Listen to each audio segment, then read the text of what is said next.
of Indonesia and Free Fire whole community জানে এই wonder kid শুধু ইন্দোনেশিয়ার জন্য না পুরো ফ্রি ফায়ার কমিউনিটির জন্য ওয়ান্ডার কিড হিসেবে রয়েছে রাশিয়া ফ্রান্সের মতো একটা জায়গায় নেমেছে বাট আমি বলবো যে এই মুহূর্তে এই জায়গাটা কিন্তু ইগলসের জন্য সেফ ড্রপ আমি বলবো যে ড্রপসের জন্য ড্রপ লোকেশন হিসেবে এখানে কোনো ড্রপ ক্ল্যাশেস হয়নি এখন পর্যন্ত বাকি টিমসগুলোকেও দেখবো বাট মনে হচ্ছে খুব আর্লি একটা ইনিশিয়াল রিসোর্সেস নিয়ে দ্রুত রোটেট করে ফেলার সিদ্ধান্ত নিয়েছে ইগলস কিন্তু লঞ্চ প্যাডও সেট করে দেখা গিয়েছে এবং এই মোমেন্টামে তারা কিন্তু দেখতে পাচ্ছি বেশ কিছু হিট লিস্টও এই মুহূর্তে আনলক করে ফেলেছে exactly team elimination head to head হিসেবে বিবেচনায় কিন্তু ইভোলসের কাছে 23 এলিয়েন্স এন্ড রেড হকসের কাছে 12 সো বোঝাই যাচ্ছে যে কিছুটা হলেও স্ট্রং পজিশন নিয়ে বসে রয়েছে ইভোলস ই স্পোর্টস বাট আজকে আরো একটা দিন আরো একটা সুযোগ রেড হকস সেই এলিমিনেশনের বোর্ডটাকে চেঞ্জ করতে পারে আরো কিছুটা এগিয়ে যেতে পারে but Kurigram united esports right now store নিজের আশপাশে নিজেদের রুলগুলোকে কমপ্লিট করছে খুব একটা প্রেশার থাকবে না বাট ই স্পোর্টসের সঙ্গে স্টার্ট হতে যাচ্ছে টিম গ্রেট ফ্লিপস এর ফাইট বাংলাদেশের সঙ্গে একটা ফাইট হবে right now Vietnam ready and এই মুহূর্তে কিন্তু দেখতে পারবো ফাহিম পুরো এইচ লো হয়ে গেছে রেড নাও হয়ে গেছে সঙ্গে সঙ্গে চলে আসতে পারে একটু ট্রেবল চলে আসতে পারে রাশ শর্ট রেঞ্জে নেরো যেতে প্রস্তুত জানাসি আছে নেরো অলরেডি নক এখান থেকে তুলে নিতে যাবেন ক্লোজার টু দ্য বল এলবিডি জিয়াপসন ডান আলো এগিয়ে যাও থেকে লাহো ব্যাক টু প্রোভাইড করছেন এন্ড আবারও একটা বড় সড়ো ধাক্কা শুরুতেই আজকের তৃতীয় দিনের শুরুতেই যেন একটা বিশাল ধাক্কায় একদম রেড ক্লিফ বরবাদ হয়ে গিয়েছে সামনে থাকা কাছে একদম আরো একটা drop clash Evolves versus Hotshot South Asia টিমগুলো মনে হচ্ছে একের পর এক ড্রপ ক্ল্যাশে জড়িয়ে পড়ছে শ্রাইমসের দিকে চলে এসেছেন এবং ব্যাক টু ব্যাক ড্যামেজেস দুটো এলিমিনেশন অলরেডি হটশট কিন্তু প্রোভাইড করেছেন এবং বাকিগুলো কিন্তু তুলে নেওয়া হয়েছে হ্যাশট্যাগ 11 কিন্তু এলিমিনেট হয়ে যাবে হটশট পুরোপুরি এবং এখান থেকে তিনটে এলিমিনেশন এসেছে যেখানে রাশিয়া তুলে নিয়েছেন দুটো অ্যান্ড ওয়ে একটি মানে একটি আমার মনে হয় তারা হচ্ছে ড্রপ ক্লাসে তাদের ড্রপ লোকেশনই হারিয়েছে হটশটরা দেন রোটেট হয়ে গিয়েছিলেন আর এখানেও কিন্তু এই হোস্টের মুখোমুখি হয়ে গেছেন আর্লিতে তিনটে এলিমিনেশন এবার কি এই দিনটাতে এই হোস্টরা একটা পারফেক্ট কামব্যাক দিবেন কিনা হ্যাশট্যাগ 14 থেকে আপার গ্রাউন্ডে বা আপার যে পজিশনগুলো রয়েছে সেই দিকে তাদেরকে দেখা যাচ্ছে না অন্যদিকে রেড হকস তাদেরকে দেখা যাচ্ছে তারা কিন্তু এই মধ্যে হিট লিস্টে রেখেছেন আমাদের ক্লিয়ার ভিশন থেকে প্রোভাইডকে আমাদের মিডল ইস্ট অ্যান্ড আফ্রিকা থেকে টিম ক্লিয়ার ভিশন তাদেরও কিন্তু দেখা গিয়েছিল রুম অফ প্রেশারে আরএচকেদের সাথে দুটো টিমেরই কিন্তু আজকের দিনটা তাদের ডাউটস গুলোকে ক্রাশ করার দিন এবং ব্রাইট স্টার হিসেবে নিজেদেরকে তুলে ধরার দিন লেটস সি কারা এখান থেকে আসলে সার্ভাইভ করে একদমই এবং সেক্ষেত্রে আরএইচকে কোচ তিনি জানেন এই মুহূর্তে কি করতে হবে একদমই চুপচাপ বসে থাকা একদমই পজিশনগুলোকে বারংবার রিড করা এনিমিকে প্রপার স্পট করতে পারা এই ব্যাপারগুলোতে খুব বেশি নজর রাখবেন যেহেতু অলরাউন্ডিং রোলের প্লেয়ার এবং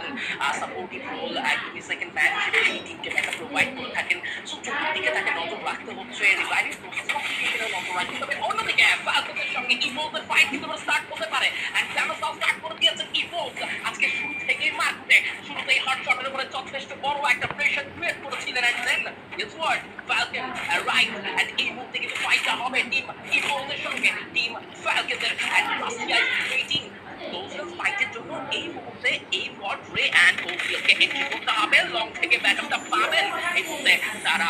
রাশিয়া সাইড থেকে বিনা এবং কিন্তু সাইড চেঞ্জ করতে চান লিমিটেড পজিশন লক্ষ্য করুন তিনিও কিন্তু লম্বা সময় ধরে সেই পজিশনটা হোল্ড করছে যে কোনো মুহূর্তে পজিশন স্পট করতে পারলে ইভোকে কেউ দাঁত ভাঙা জবাব এখানে দিতেই পারে একদম অলরেডি বলকে কিন্তু সামনের দিকে ব্রশ করতে দেখা গিয়েছে বেশ ভালো ড্যামেজেস নিয়েছেন ডজ করছেন গুগলগুলো ডিপ্লয় করা হয়েছে খুবই পারফেক্টলি আমি বলবো অন পয়েন্ট আদারওয়াইজ একটা মিনি সেকেন্ডসের গ্যাপে কিন্তু ডাউন হয়ে যেতে হতো Russia back to back damages দিচ্ছেন একটা প্লেয়ারকে ডাউন করবেন থ্রুআউট এসিএফটি এন্ড আরবার কিন্তু রে চার্জ করছেন শর্ট রেঞ্জে প্লেয়ার আসবে কিলটি কনফার্ম করে ফেলার চেষ্টা কিলটি কনফার্ম করবেন ফ্যালকন এখান থেকে বেরিয়ে যাবে বাট নো রিজন তাদেরকে কিন্তু দেখা যাচ্ছেন ফ্যালকন এই জায়গাটি থেকে এলিমিনেট হওয়ার আশঙ্কায় থাকবেন সোলো অ্যাথলিট সামনের দিকে যাচ্ছেন কাউন্সিল হলে চেষ্টা করবেন নিজের প্লেয়ার থেকে কি করতে স্টোকের টাওয়ারগুলো থেকে স্টোকার দিবেন বাট আজকের দিনে ইভোসকে দারুণ ছন্দে দেখা যাচ্ছে প্রিভিয়াস ডে এর সাথে আজকের দিনটাতে কিন্তু তাদের পারফরমেন্স খুবই upgraded exactly and ইভোস E sports শুধুমাত্র আজকে হাংরি নয়, তারা আজকে অ্যাংরিও বটে। যে পারফর্ম তারা ডেলিভার করলেন against hotshot and then falcon, এবার কিন্তু লিমিট বুঝতে পারছেন কিনা। লিমিট অলরেডি স্পট করে রেখেছে প্লেয়ার, এই মধ্যে ক্লিউজোকে দেখতে পারবো ট্রাই করবেন, ডানা ফ্লো স্টার্ট করেছেন, নাম দিয়ে দিয়েছেন লিমিটকে, কিলটা ইজিলি ফিনিশ করতে পেরেছেন। যদিও বা লিমিটের যে কাজটি ছিল তিনি টিমমেটকে রিভাইভ করবেন, টিমের মধ্যে স্টেবিলিটি মেনটেন করবেন, ফিরিয়ে নিয়ে আসবেন, সেই কাজটি তিনি করতে পেরেছেন। বাট নিজে যদি টিকে থাকতে পারতেন তবে কিন্তু কিছুটা ভারী থাকতো নিজেদের দলের অবস্থান। তো সেই জায়গা থেকে হারাতে হয়েছে, দেখা যাক রিকভার করতে পারেন কিনা। এবার কিন্তু টিম আর কিউ দেখতে পাচ্ছি, আর কিউ কাজু নিজেদের হোম গ্রাউন্ডের ম্যাচ কোনোভাবে ছাড়তে চাবেন না, চলে যাচ্ছেন রিফাইনারিতে। আশপাশে রেড হকস পাকাপোক্ত অবস্থান নিয়ে বসে রয়েছেন বাংলাদেশের মনস্টাররা। এবার কি আর কিউ একটা সবক শেখাতে পারেন কিনা সেটাই হচ্ছে দেখবার বিষয়। Let's see, RRQ already তারা কিন্তু প্রিভিয়াস ডেতে খুবই দুর্দান্ত, আমি বলবো যে ক্যালকুলেটেড কিছু গেম প্লে প্রোভাইড করেছে আমাদেরকে। অ্যান্ড অ্যাজ আমরা তাদের প্লেইং স্টাইলই দেখি যে তারা খুবই সুন্দর করে একটা ম্যাচের জোন টু জোন রোটেট করে এবং তারা বেশ ভালোভাবেই ধরে রাখে তাদের অবস্থান। এবং সেই দৃষ্টিকোণ থেকে যদি বলা হয় এই মোমেন্টামে একদম আর্লি ফেজে আমি চাইবো না যে আসলে রেড হকস এই ফাইটটায় জড়িয়ে পড়ুক, সেক্ষেত্রে কিন্তু বেশ কিছু থার্ড পার্টি অ্যাটাকও খেতে পারে। এই দিকগুলোতে 10টা দল এখন পর্যন্ত রয়েছে, বাট কেন জানো টিম হটশট স্পোর্টস গত দিনেও একদমই গেম যেন একদমই আর্লি তাদেরকে এলিমিনেট হতে হয়েছিল। আজকের দিনের শুরুটাও ঠিক এমনটাই হয়েছে। সাউথ এশিয়ান টিম হিসেবে লম্বা সময় ধরে এমন ওয়ার্ল্ড সিরিজ